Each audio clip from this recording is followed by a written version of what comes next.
Hi guys, so I had to break the video into two parts because it was getting too long, and I uploaded the part one already, and here's the part two. So I hope you enjoyed. It was the same day that I did the ultrasound that I ended up in the hospital, and so I think by the next day my results came in and showing that my fibroid got bigger.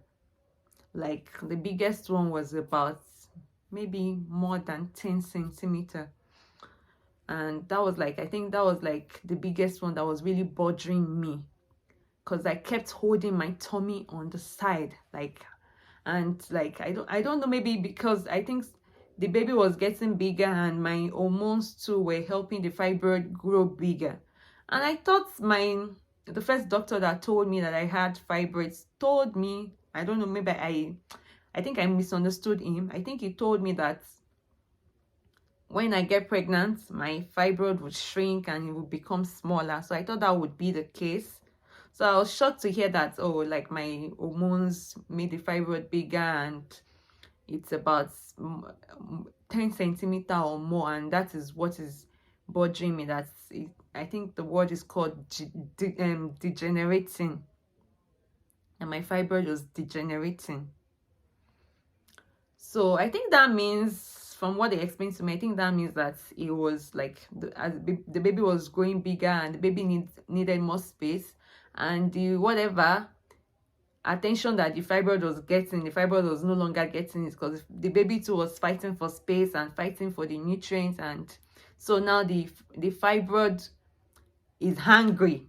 Like the fibroid is literally angry and wants to start degenerating. I don't know if that makes sense, but I think that was how I understood it. And that is causing me a lot of pain, like a lot of pain.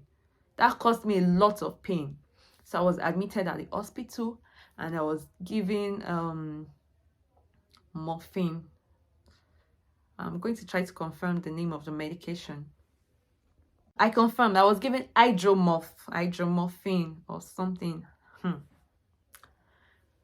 I was told this, I think the medication is a drug, like maybe some people use it to even drug themselves or something, but literally what hydromorphine did for me, it didn't help my pain, it didn't take away my pain, but it was making me sleep through the pain. That was the only thing that medication was doing for me, just only making me sleep through the pain. So they started giving me in form of IV, like in form of fluid. They started giving me in form of fluid through the drip into my body, and I was literally drugged. Like the pain, they were drugging the pain away. But each time I wake up and I'm conscious, the pain, mad pain, the pain was still there. So like after a while, after about maybe 2-3 days, or I think a week in the hospital, they were like, okay, since there's nothing else happening, like my blood pressure was still not going up, there was no reason for them to have for me to have emergency C-section and all of that they will try to see how they can manage the pain for me. So they switched me from IV to tablets. So they were giving me hydromorph tablet. I think they started with 2 every 3 hours. That was what the nurse said they were switching me to. But it wasn't helping. It was not helping at all. Like I was still feeling the pain. I was not sleeping through the pain this time. So I think they increased it to 3 every 2 hours. 3 tablets of hydromorphine every 2 hours. And I think that worked. I think that worked because after I used it, then I would start feeling sleepy and I would eventually sleep. So I think that worked a little bit. It would make me sleep through the pain. And they did that for a couple of days to monitor me, and I think that was fine. So after a while, I also was now like, I realized that if I don't use that hydromorphine, and I must say that medication is addictive, because I think some people get hooked on medications like that. So you don't want to use it for so long, whatever, because it's a drug, I think. I kept asking the nurses, are you sure this medication is safe for my baby? I don't want to drug my baby. I don't want to anything. So I don't want to use too much medication, because I had this idea that you should not even use medication apart from your prenatal medication during pregnancy, not even medication for headache. They said it's totally fine, that it's fine, like your baby is fine, that the medication is safe and all of that. So me, I was like, so I was trying to like be strong, that I wanted to be strong, like, so I would not request for it, even if they asked me, oh, at like every 3-hour interval, I'll be like, no, I'm not ready. But once I cannot take the pain, like the next 10 minutes, the pain would come. I would have to like start shouting, nurse, nurse, and I didn't had. I could not walk. I could not move. I could not get out of the bed. I could not even go to the washroom to pee. They would lift me up, put a bedpan, and I would pee in it. If I had to go for more ultrasound, they would literally lift me. And as they are lifting me, I'm in pain. Oh, I'm still like, I was in mad pain. I would be crying. I would be screaming. At first, I was even screaming, yay! Ooh! Like I tell you, women go through a lot. Like, I doff my hat to our mothers who had a lot of horse, because this is not like, no jokes. I was in mad pain. I could not get out of bed. I could not lift my leg. Like, when I call my family and people close to me, they would like literally be crying for me. It was that bad. Like, it was that serious. So afterwards, like, I think I started getting better. I think, and the reason was because time was passing, and I think the fibroid was degenerating more, or maybe even almost degenerated or something. So I was discharged with the tablet. I was given the prescription to get the hydromorphine tablet. And I think the reason, of course, why they switched me from IV to tablets was because if I go home, there's no way I can be giving myself IV. You know what I mean? So after I went home, I could not sit. In a kind of way. We had to get a recliner chair for me to sit in. I could not sleep in bed. I would sleep in that chair. And after, I think, 2 days at home, I landed back at the hospital because another pain came, which I think was different from the fibroid pain I was feeling. I was admitted again, and this time they said the pain I was feeling was due to excess fluid in my kidney, because I was telling them it was a different kind of pain, and this pain would not also go away, but it was different. It was like in my back, like on my side, and it wasn't going away. So they checked me again, they did ultrasound and all of that, and they said it is due to excess fluid in my kidney, because I think hydromorphine medication, I think the side effect was that I would be constipated. So I think due to that, I had excess fluid in my kidney, which was causing me another pain. So I was in the hospital for a couple of days and also in pain, but this time it was better because I could walk. If I'm being assisted, I was not being carried all the time. I could walk and go to the washroom, holding something to support myself and all of that.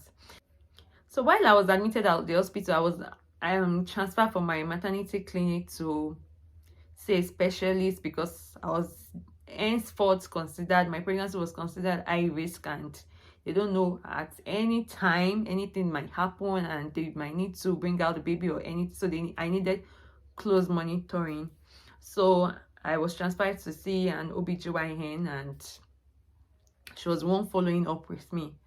So after I was discharged for the kidney and for the fibroid pain, I was literally seeing the doctor like every week to hear my baby's heartbeat, to know if I'm check my blood pressure, to know if everything was fine with my pregnancy and also with me.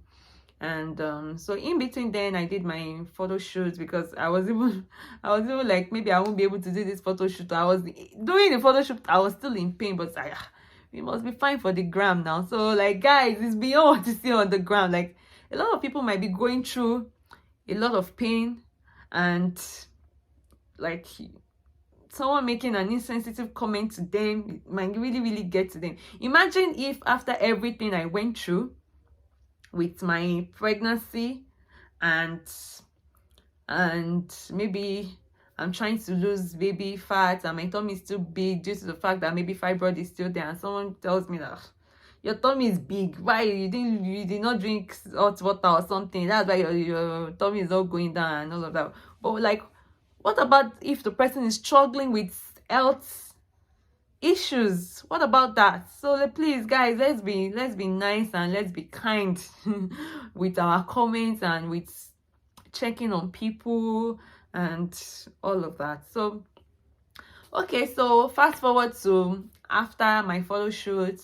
I think, funny enough, everything became fine afterwards. Like, my pain was gradually gone. I stopped medication. I think my fibroid had degenerated, but I could still, if I touched it, I could still, the biggest one that was about 10 centimeter, I could literally touch it. Like, my baby pushed it from where it was before, was like in the middle side of my tummy, close to the middle or something.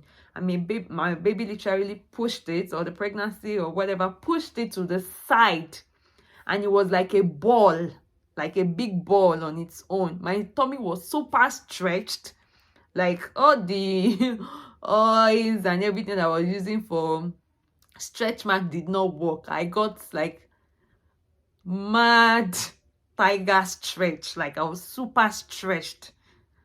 So afterwards, I think, fast forward to my due dates, I did not fall into labor, and thankfully everything went fine. My delivery went fine. My baby came out, and I must add that I did not check the gender of my baby. I did not. I think I just wanted to be surprised. I didn't check. So shopping was also another story on its own. It was hard. I don't think I would have strength for what I did with this pregnancy anymore. I think I would just go straight, check the gender of my baby, and that would be it. So yeah, my delivery was okay, and that's my story. That's my story with fibroid and pregnancy. So I think the moral of this story is that, like, I think we need to just be aware of our health, because I really still don't know what causes fibroid. I think from my research, they said it happens to 8 out of 10 African women and 7 out of 10 white women. So only God really knows what causes it. But from what I read about, I was told that it could be inactivity in the womb. Like, I don't know what that would mean, but that was what I think I was told. And from what I also read about, that it could be inactivity going on in the womb could cause fibroid. And part of the sign that I had was the fact that I had very painful periods. Like, my periods were always painful and heavy. So I think my doctor confirmed that heavy flow was part of the symptom. So guys, if you can check it out, if you can, because some people end up having maybe cystic fibroid, which is even another level to mine. Like, I think a higher level. Mine was just fibroids. I think some could be cystic, some could be attached to a lot of things. So we can, if we have the opportunity, we can like check it out, and so that if there's need for you to have a surgery, maybe before you get pregnant, or after or something, you can get that done, just for us to be aware of our health generally as women, because we go through a lot. And the kind of pain I went through, I don't know the solution to that. I don't know if I knew before. Maybe if I could have taken it out, maybe I would have been advised to take it out or something. I don't know. But like, maybe things could have changed and it could be worse too. So I really don't know. I think whatever is going to happen is going to happen anyway. So yeah, that's my story. And if you would like to know about if you like me to share about how I pushed my baby out with the fibroids, let me know in the comment section and I would make another video with about that. So thank you guys for listening and paying attention to this. And yeah, and I would also like a lot of women that has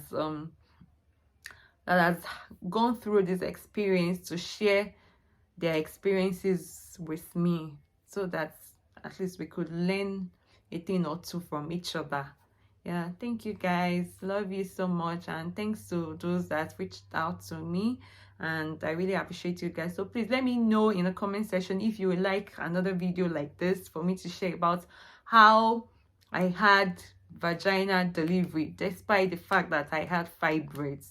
Please let me know in the comment section. Thank you. Bye.